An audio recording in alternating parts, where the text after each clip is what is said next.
Bienvenue dans cette vidéo, donc c'est la quatrième d'une série donc de 4, la dernière, qui va vous présenter la façon dont on peut créer un nuancier. Donc ça sera avec le blanc. Donc nous avons vu les cercles chromatiques, donc les deux avec cette série, dont les complémentaires. Et là j'ai déposé les bleus sur le nuancier vierge que vous avez peut-être téléchargé. Donc le bleu primaire, le bleu outre-mer, le bleu de Prusse. Et avec le blanc en bas, qu'est-ce qu'on peut obtenir comme dégradé de bleu ciel totalement différent? Alors l'avantage du nuancier, donc dans ces teintes-là, après vous pouvez mettre même le nuancier bleu, jaune, bleu, rouge, comme on a fait sur le cercle. Mais là j'ai déposé les purs d'abord pour se souvenir au niveau de la teinte quelle identification possèdent les bleus, et ça c'est vraiment intéressant. Donc on peut de mémoire découvrir le dégradé avec un bleu de base et le blanc en bas, qui va nous donner peut-être des bleus ciel attirants, des mers attirantes au niveau des teintes. Donc là, je vais déposer donc mon bleu primaire, ou outre-mer plutôt, avec le blanc, et je vais créer un dégradé, donc du bleu foncé jusqu'au bleu clair, la teinte nuancée d'un bleu ciel, et qu'est-ce que je vais obtenir? Donc là déjà on a un bleu nouveau, rien à voir avec celui de droite. Le blanc que j'ai utilisé c'est le blanc de titane, mais le blanc de zinc est aussi valable pour les mélanges. Donc ce dégradé est en train de naître, donc cette nuance de bleu me permet de voir la différence et de m'autoriser à choisir quel bleu de base, donc le bleu pur, donc outre-mer ou primaire, pour un sujet de peinture précis. Alors quel ciel va me convenir avec quel bleu, et ce nuancier va me donner une astuce. Alors le fait de le pratiquer et de m'y exercer va permettre de mémoriser quel est le bleu de base qui me conviendra pour un ciel précis. Et dans le dégradé, c'est le dosage qui va être mémorisé dans le geste pour savoir quel est le volume de blanc qu'il me faudra pour atteindre un objectif précis. Donc du coup, ça peut même me convenir pour des fleurs, pour n'importe quel sujet, où ce nuancier bleuté peut convenir dans cette astuce. Alors il se peut que la vidéo soit accélérée dans certains travaux de dégradé, mais en attendant, voilà l'exercice de bleu pour atteindre un premier objectif.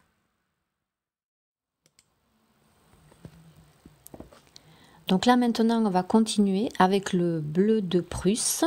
Quel genre de bleu ciel nuancé je vais avoir avec ce bleu? Donc là la vidéo elle est un peu plus accélérée pour que le travail ne soit pas ennuyant mais précis.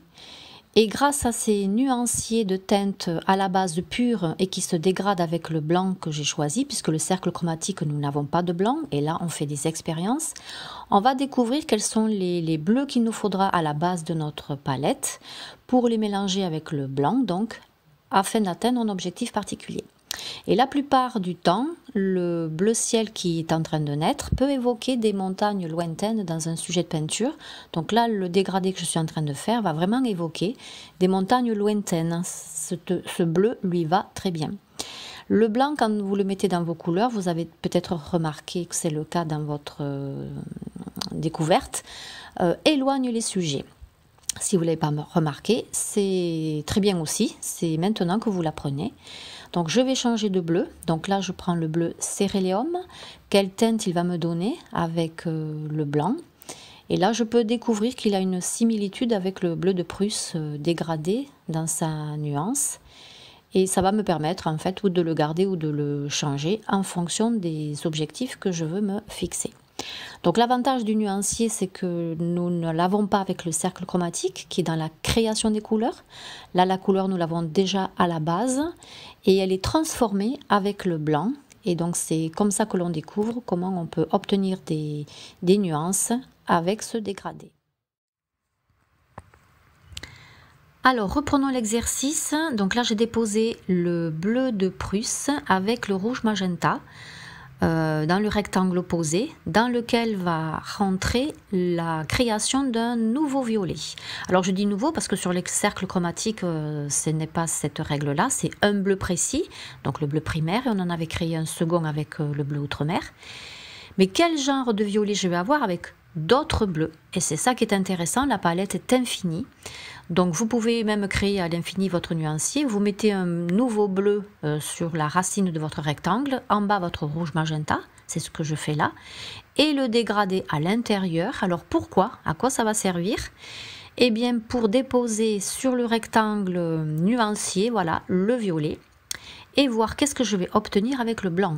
Parce que c'est là où vous allez donner naissance. Donc là je reporte mon violet sur le rectangle de base, la couleur pure, enfin pure, celle que j'ai créée avec le nuancier de droite, et le blanc va me permettre de découvrir les parmes, les mauves, toute la nuance des violets avec le blanc. Qu'est-ce qu'il va donner donc avec cette nuance? Et l'objectif que je pourrais me fixer quand vous jouez avec la neige, quelle est la teinte que vous pouvez obtenir? Eh bien, grâce au parme, grâce au violet que vous avez blanchi avec une teinte précise, vous aurez donc votre neige à teinte dans l'objectif. Donc là, je fais la même chose avec le bleu céréléum, le rouge magenta, dans lequel j'ai transposé le violet en fin de nuancier, de dégradé de ce rectangle de fée. Je l'ai mis en base de démarrage en haut du rectangle. Et quel genre de nuance avec le blanc je découvre? Eh bien, c'est un joli mauve qui est en train de naître avec donc mon dégradé de violet avec le bleu céréléum et le rouge magenta de droite. Et bien avec cette teinte, on peut créer donc des champs de fleurs, que ce soit des bleuets, ça me fait penser aux glycines, ça me fait penser à d'autres teintes comme les lilas éventuellement, sachant qu'on pourra rajouter du rouge. Et voici donc à quoi on peut obtenir dans cette nuance. Alors maintenant, que va donner donc ma nuance de teinte si je rajoute mon rouge magenta avec du blanc? Qu'est-ce que je vais obtenir comme rose? Dans la mathématique, c'est ça. Et effectivement, je peux créer d'autres nuances en tenant compte donc de poser ma base pure au départ. Alors pure, ça veut dire qu'il n'y a aucun mélange à l'intérieur. Donc là, je peux reprendre même les 3 couleurs de base des 2 cercles chromatiques qui ont été faits. C'est-à-dire le rouge magenta, qu'est-ce qu'il va devenir avec le blanc? Le rouge de cadmium, on va le voir, qu'est-ce qu'il va devenir avec le blanc. Donc là, je vais avoir 2 roses qui vont être totalement différents. Donc là, je pose mon rouge magenta. Alors, un petit rappel, les couleurs de base dans le cercle chromatique, comme le rouge, le jaune, le bleu, ne se créent pas. Vous êtes obligé, évidemment, de l'acheter, et moi, la première. Donc les bleus, tous les bleus qui existent, on achète. Et avec les bleus que l'on peut mélanger donc avec les rouges magenta, enfin le rouge magenta, on a une nuance ou une palette de violet très variée. C'est pareil pour les verts, très variés, c'est pareil pour les oranges. Donc là, du coup, mon rouge cadmium, pardon, avec le blanc, devient une teinte de rose dégradée qui n'a rien à voir avec celui de droite. Donc là, c'est une palette que j'aurai sous les yeux. Si jamais j'en ai besoin en fonction d'un projet pictural, je vais avoir sous la main toutes les couleurs dont j'ai été capable de faire pour atteindre un objectif précis, simple et facile grâce à ce que j'ai sous les yeux. Donc voilà toutes les possibilités qui peuvent être faites. Et donc si je reprends donc le cercle chromatique, les verts que nous avons déjà créés, je peux déposer un vert à la hauteur maximale de mon rectangle. Et qu'est-ce qu'il va devenir avec du blanc? Donc nous avons vu que bleu, jaune, donc 2 couleurs pures créent un vert. Plus vous mettez de jaune, plus c'est chaud. Et bien là, nous allons avoir l'inverse. Donc le vert est déjà créé, posé sur mon rectangle de base. La nuance de vert va naître avec le blanc. Et là, on se retrouve avec un vert froid. Et les verts froids peuvent être utilisés pour des collines lointaines sur un sujet de peinture, sur des forêts lointaines. Là, on dirait même la teinte d'une forêt de pins dans l'objectif à rechercher. Et grâce à votre nuancier, vous avez déjà des teintes qui vont être toutes prêtes à choisir dans une peinture que vous avez envie de faire. Et là, les nuanciers vont vous permettre de prendre raccourci. Donc le nuancier est à l'infini, vous pouvez choisir plein de bleu, plein de jaune. Alors qu'est-ce que devient le jaune? Donc là vous pouvez reprendre des sujets précis sur votre cercle et avec les blancs, qu'est-ce que ça va devenir comme teinte? Et du coup on va essayer avec les marrons. Qu'est-ce que ça donne avec le marron que nous avons déjà créé? Donc voilà le nuancier terminé. Alors terminé parce qu'il faut que ça s'arrête à un moment. Mais comme je vous l'ai dit tout à l'heure, c'est vraiment à l'infini.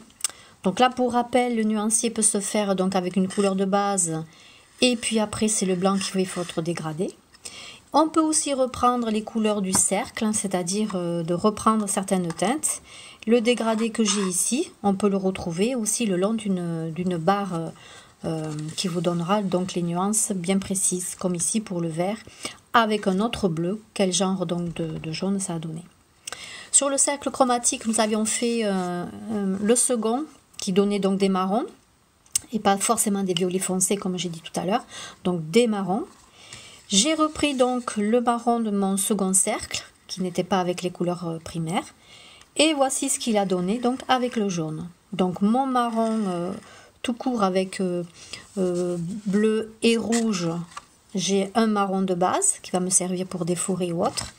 Et si je lui rajoute du jaune, qui est donc une couleur d'en face, je vais me retrouver avec des marrons beaucoup plus chauds, beaucoup plus clairs.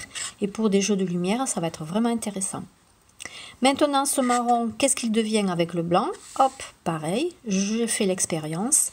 Là aussi, ça a changé la donne. On voit le marron chaud avec le jaune et le marron qui a été refroidi avec le blanc.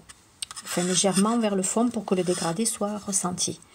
Donc la même base peut changer de dégradé en fonction de votre choix de nuancier. Donc la nuance va être légèrement modifiée ou brutalement modifiée, ça va dépendre du dosage, avec la teinte que vous avez choisie. Voilà, donc je vous souhaite un bon régal parce que c'est vraiment agréable à faire.